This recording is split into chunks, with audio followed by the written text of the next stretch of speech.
बीडमध्ये मारहाण झालेला कैलास वाघ सिंदखेड राजा तालुक्यातील रहिवाशी सुरेश धस यांना भेटण्याची कैलास वाघ यांची इच्छा, आरोपींना फाशी देण्याची मागणी। सध्या बीड येथील मारहाण प्रकरण संपूर्ण राज्यात गाजत आहे। आता सुरेश धस यांच्या जवळचा कार्यकर्ता सतीश भोसले याने 1.5 वर्षांपूर्वी एका व्यक्तीला बॅटने जबर मारहाण करतानाचा व्हिडिओ व्हायरल झाला आहे। त्या घटनेत ज्या व्यक्तीला मारहाण झाली आहे त्या व्यक्तीचे नाव कैलास वाघ असे असून तो सिंदखेड राजा तालुक्यातील माहेरखेड या गावातील रहिवासी आहे। कैलास वाघ हे बीड जिल्ह्यातील एका गावात पोकलँडवर ऑपरेटर म्हणून काम करत होते। त्या कामाचे पैसे दिले नाही म्हणून कैलास वाघ घरी माहेरखेडला निघून आला होता। तेव्हा बीड जिल्ह्यातील 7-8 जण कैलासच्या घरी येऊन त्याला बीड जिल्ह्यात घेऊन गेले व तिथे बेदम मारहाण केली। अतोनात 10 दिवस अत्याचार केले, हाल केले, डोक्यावरील केस उपटले, पाय मोडला, अवघड ठिकाणी पेट्रोल तिखट टाकले, कपडे काढून मारले। त्यानंतर कैलास वाघ पळून आला व जीव वाचवला। तेव्हाच सिंदखेड राजा पोलिसात कैलास वाघने तक्रार दिली होती, मात्र त्यावेळी पोलिसांनी कुठलीच दखल घेतली नाही।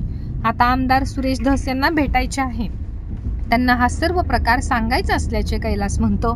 तसेच जर आरोपींना फाशीची शिक्षा करावी अशी मागणी वाघ यांनी केली आहे। मी त्यांच्या मसावर कामाला होतो, त्यांचे माझेच पैसे त्यांच्याकडे होते 2-2.5 लाख रुपये। त्यांना म्हणलं तो मला द्यायचे नाही, पैसे देऊ नका, येणारा मला अटॅच करू नका। पण त्यांनी अटॅच केलं, मला इथून सनी नेलं सिंगराजा पोलिसमध्ये वापस आलो। पुन्हा आणखीन डबल त्यांनी मला इथून उचललं, बीडमध्ये नेलं माझ्या आवड ठिकाणी। काय टाकलं तर मी तुम्हाला सांगितलं ना सर, पहिले सांगितलं नाही, पेट्रोल टाकलं, सगळं केलं। तर मी त्यांना म्हणलं बाबा इतकी मारहाण करू नका, तर त्यांनी सोडत नाही। माझ्या घरी येऊन सर त्यांनी दाखवली पिस्तूल, माझ्या आईला दाखवली ना। आता तुम्हाला माझी आई बोलली की नाही, माझ्या आईला दाखवली ना।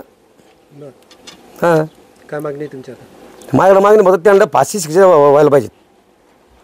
हे जे मारहाण करणारे हे लोक कुठले होते, किती लोक होते साधारण? हे एकच आपलं एक माणूस आहे ज्ञानेश्वर खेडकर बरं का, आणि दुसरा आहे महेश, आणि डबल बाकी मी हे 2 माणसं ओळखतो, बाकीचे मला काही माहीत नाही। आणि रवी जायाबाई सायकोडते त्यांचा।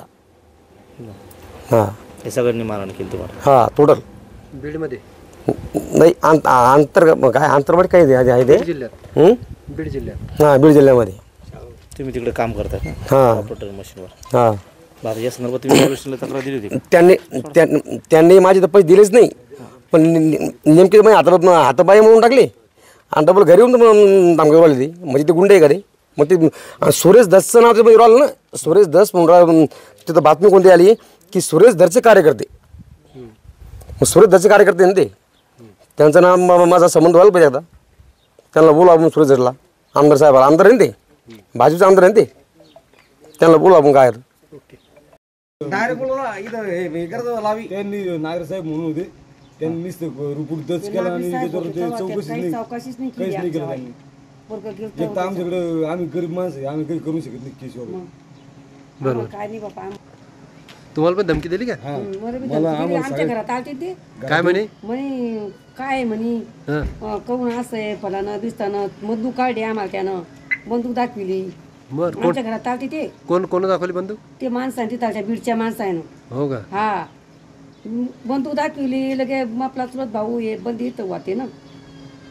नाव माहित होतं त्याचं काय? ज्ञानेश्वर खेडकर साहेब नावच माहिती नाही, आपण कशाला नाव विचारायचं?